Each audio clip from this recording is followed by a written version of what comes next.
De retour pour la suite de la vidéo sur les fractions. Donc les fractions, version un peu plus difficile. Le petit côté qui embête tout le monde parce qu'il y a un peu de calcul à faire. Mais encore une fois, tout ce qu'on va faire là, ça peut être remémoré, on peut revenir dessus si on prend un exemple. Euh, je sais, vous avez peut-être plus l'âge, mais on peut parler tarte, gâteau ou ce que vous voulez, et se poser la question de un quart plus un demi. Bon, alors je vous rappelle, petit rappel sur la vidéo précédente, sur les fractions version simple, le truc que tout le monde arrive à savoir, et à retient en fait, juste par expérience, on voit que tout le monde le retient. Euh, la multiplication de deux fractions ensemble, c'est facile, on fait ce qu'il y a au-dessus fois ce qu'il y a au-dessus, ce qu'il y a en dessous fois ce qu'il y a en dessous. Numérateur fois numérateur, dénominateur fois dénominateur, et c'est tout facile, d'accord? Juste le truc, c'est que maintenant, il va falloir apprendre à lire dans les deux sens. Deuxième chose, l'addition, c'est-à-dire la somme plutôt, la somme de deux fractions, la somme de deux fractions négatives ou pas négatives, mais la somme de deux fractions, euh, cette somme de deux fractions, elle est faisable uniquement, et vraiment uniquement, si on a le même dénominateur. D'accord? Si on est au même dénominateur, un quart plus deux quarts, trois quarts, c'est facile. Vous voyez, on prend un exemple encore une fois, comme là. Euh, et on s'en souvient. D'accord? Et ce qui fait qu'un quart plus deux quarts, on fait le un plus 2 puis le tout, c'est des quarts. Donc tout va bien, on parle de la même chose. Je vous rappelle juste comme ça, et ça marche tout le temps, quand on fait un x plus deux x on dit trois x facilement. Bah, un quart plus deux quarts, de la même manière, on fait trois quarts facilement. Et le 3, il vient du 2 plus un qu'il y a au numérateur au-dessus, en fait. Et puis on laisse le dénominateur, comme on laissait le x. D'accord? Vous pouvez voir ça comme ça si vous voulez. C'est en fait, c'est pas un truc, hein, c'est juste pour l'entendre. Et parfois, on se souvient pas mal on se souvient des choses de diverses manières. Et le côté chanté, le côté oral, ça peut être intéressant. Donc parlez vos maths chez vous, pourquoi pas. C'est une bonne idée. Hein. Franchement, c'est une très bonne idée de lire à haute voix et de réfléchir à haute voix.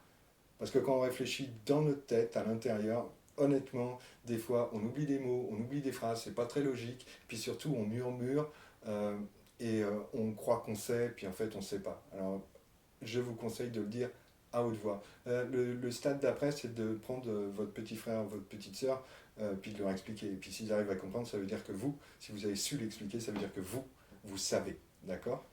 Une autre méthode aussi qu'on peut, mais on peut tout cumuler. Hein. On peut aussi écrire et réécrire les choses sans la leçon, en prenant des exemples qu'on choisit soi-même. Et puis on essaye. Et puis si on a une grande personne ou un petit frère qui est meilleur que nous, vous en maths, eh ben, on lui donne à corriger. Ok?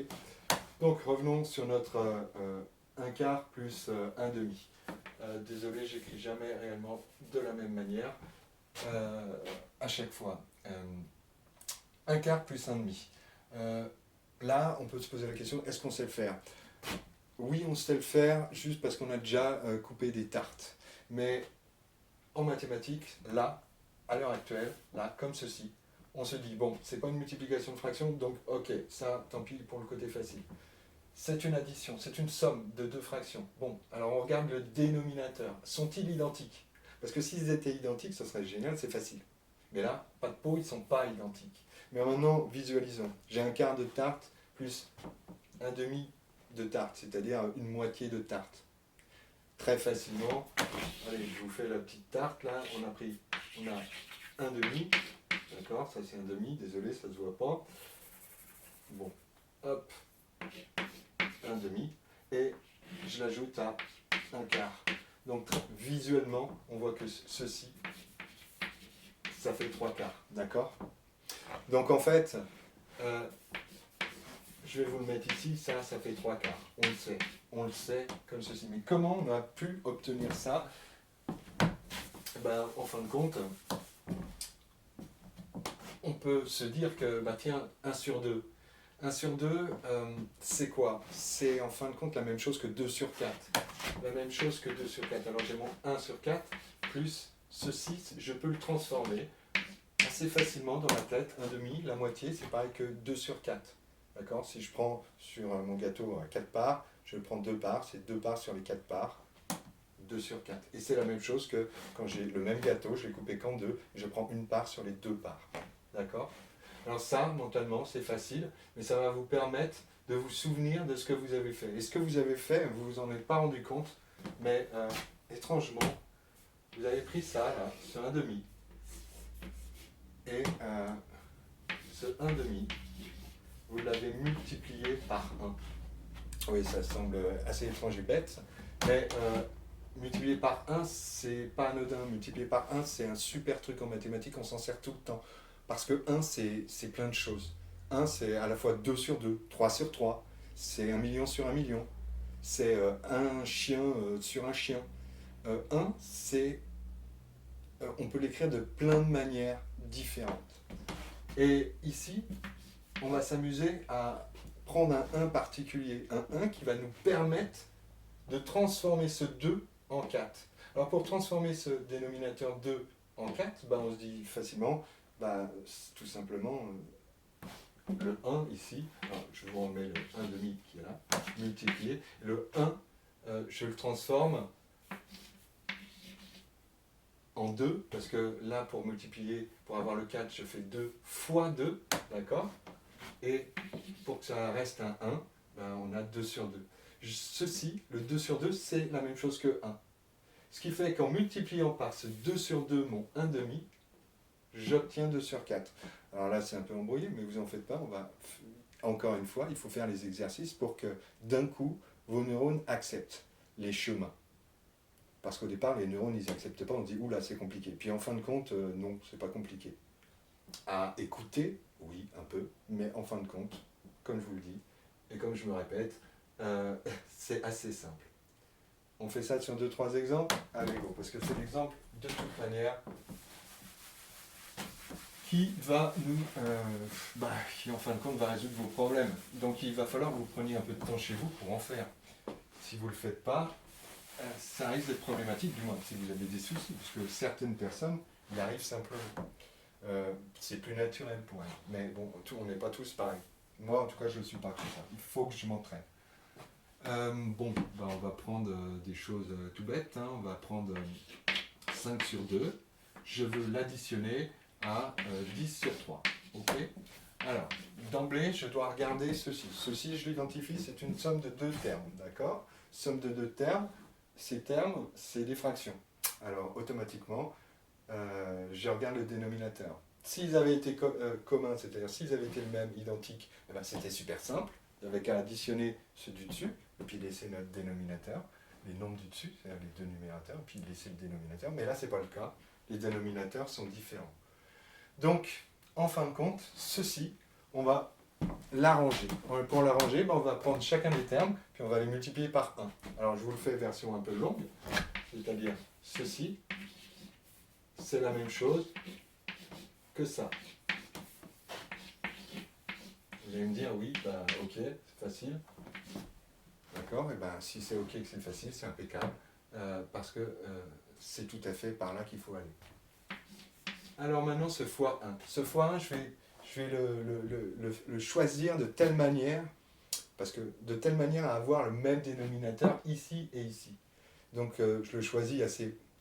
il faut que je me projette un petit peu, mais en fin de compte, la technique lourde, c'est de prendre ce 1 là, de le construire à partir du dénominateur de l'autre fraction. Et ce 1 ici, de le construire à partir du dénominateur de cette fraction-là. Je m'explique. C'est-à-dire le 5, ici 5 sur 2, je vais multiplier par un 1 spécial.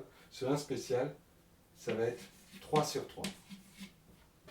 Je choisis 3 sur 3, et pas 5 sur 5, et pas 12 sur 12. Je choisis 3 sur 3, qui correspond bien à ce 1, parce que l'autre fraction a un dénominateur 3. Je continue. On a le 10 sur 3. Et là, je vais choisir encore une fois mon 1, de telle manière que je vais prendre en fin de compte le 2, le dénominateur de l'autre. Donc je choisis 2 sur 2. 2 sur 2, parce que c'est le dénominateur de l'autre. Pourquoi je fais ça? En fait, en allant plus loin, vous allez comprendre. ceci, comme je vous ai dit, on regarde, c'est un produit de facteurs, les deux facteurs sont des fractions, c'est le côté facile dans les fractions, c'est-à-dire numérateur fois numérateur, dénominateur fois dénominateur. Donc version longue, 5 fois 3 sur 2 fois 3.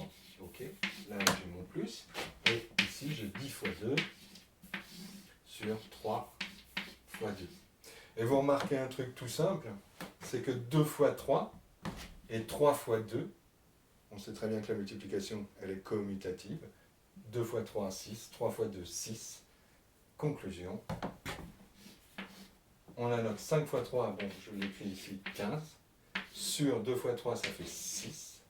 Plus 10 fois 2, c'est 20. Sur 3 fois 2, eh bien c'est 6. Et voilà.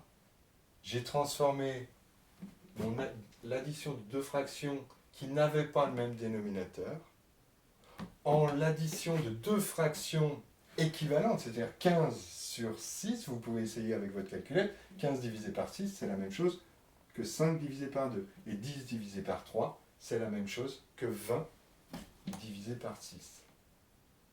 J'ai transformé en fin de compte mes deux fractions pour qu'elles aient le même dénominateur. Donc fin de l'histoire, maintenant je me retrouve dans un cas où je sais faire l'addition de deux fractions au même dénominateur, un quart plus deux quarts ça fait 3 quarts, et 15 sur 6 plus 20 sur 6, ça va être égal à 20 plus 15, 35 sur 6. Ok. À vous d'essayer, d'aller prendre votre livre de maths, de demander des exos, de faire les choses. J'espère que vous avez à peu près compris. Maintenant, là, je vous mets que la technique lourde.